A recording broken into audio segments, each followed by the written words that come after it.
Welcome back survivors. The brand new summer update has arrived in Roblox 99 Nights in the Forest, bringing fresh content, exciting features, and, of course, brand new working codes. In today's video, I'll be showing you every active code you should redeem before it expires. These new update codes can unlock free rewards, exclusive event items, useful boosts, and other limited time bonuses.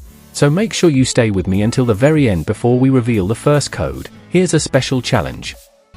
I've hidden one secret bonus code somewhere in this video.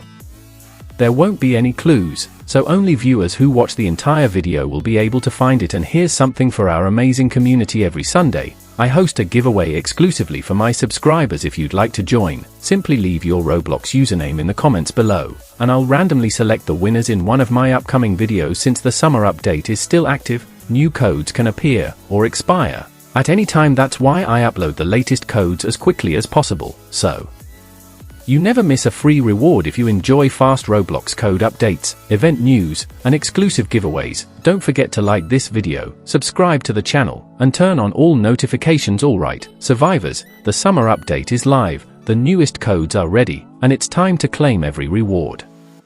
Let's get started.